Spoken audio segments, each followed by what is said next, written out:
Closed book, she said I'm useless, so I disappeared for 3 years and returned as the company's new owner. The words that shattered my life weren't spoken in anger. They were spoken with complete certainty, in the middle of a bright Monday morning, while the entire office watched in silence. She looked at me with disappointment instead of hatred, and somehow that hurt even more. She said I was useless, that I would never become anything more than an invisible employee who survived by following orders. Those words echoed through the room long after everyone returned to work. That afternoon, I packed my small desk into a cardboard box, walked out of the building under the warm daylight, and disappeared without telling anyone where I was going. No one imagined that exactly 3 years later, I would walk through those same glass doors, not as an employee, but as the company's new owner.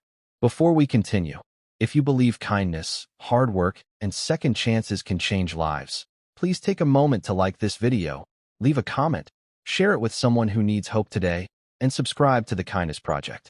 Your support helps us bring more heartfelt stories like this to people around the world.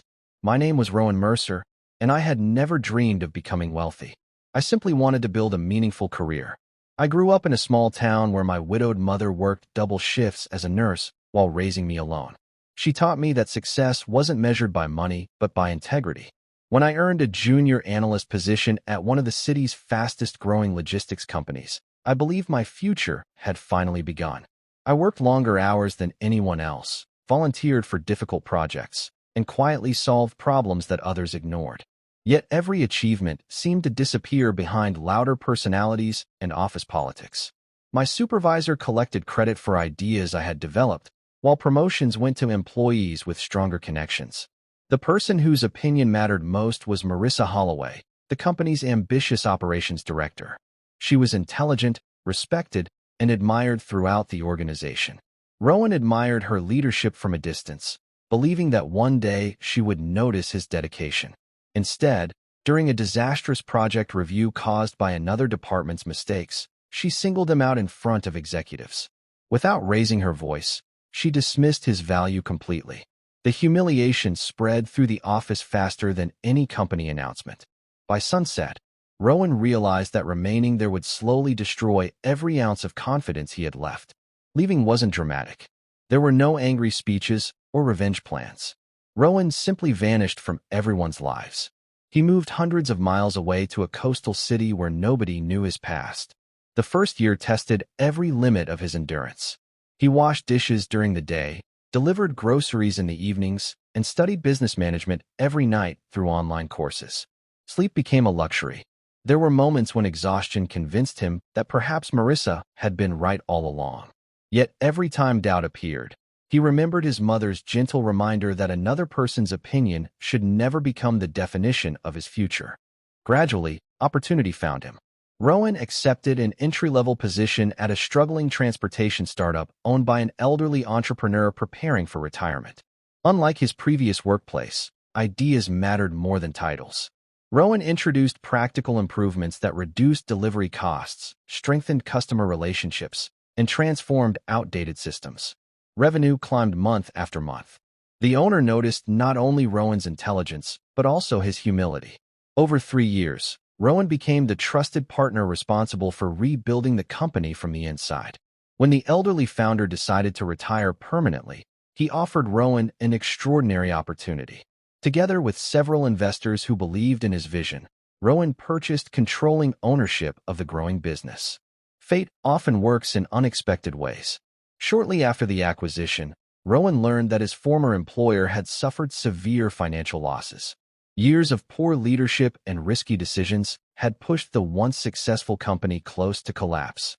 Creditors demanded repayment, employees feared layoffs, and investors searched desperately for someone willing to save the organization. Rowan's investment group recognized hidden value beneath the chaos and negotiated a complete buyout. The contract was finalized quietly, without media attention. Few employees knew the identity of the new owner until the official announcement. The morning Rowan returned, sunlight poured through the same lobby where he had once walked out carrying nothing except disappointment.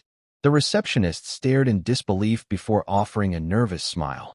Familiar faces whispered to one another as he crossed the office floor with calm confidence. He wore no expensive watch to impress anyone and carried no bitterness in his expression. Success had changed his circumstances, but not his character. When the leadership meeting began, silence filled the conference room. Executives who had ignored him years earlier now stood respectfully as he entered. Marissa sat among them, visibly shocked. Time had changed her too.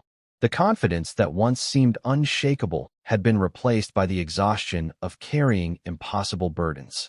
Rowan introduced himself as the company's new owner and spoke not about revenge, but about rebuilding trust. He explained that every employee deserved respect because hidden talent often lives behind quiet voices. The room remained still as those words settled into every heart. Over the following months, Rowan transformed the workplace culture. Promotions were based on merit instead of favoritism. Young employees received mentorship instead of criticism. Departments began cooperating instead of competing. The company slowly recovered, and so did the people inside it. Rowan personally established scholarship programs for employees seeking additional education and emergency funds for families facing hardship. His greatest victory wasn't the rising profits displayed in quarterly reports, but the smiles returning to faces that had once feared coming to work each morning. Marissa eventually requested a private meeting.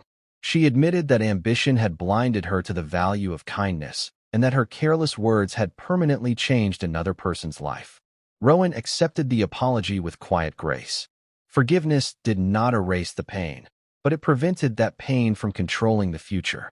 In that moment, both of them became freer than they had been in years. As the company celebrated its strongest financial year in history, Rowan visited his mother's small home. She stood on the front porch with tears shining in her eyes as she embraced the son who had once left carrying only heartbreak. She reminded him that true success wasn't returning to prove someone wrong. True success was returning without hatred in his heart. Rowan finally understood that the greatest victory had never been becoming the owner.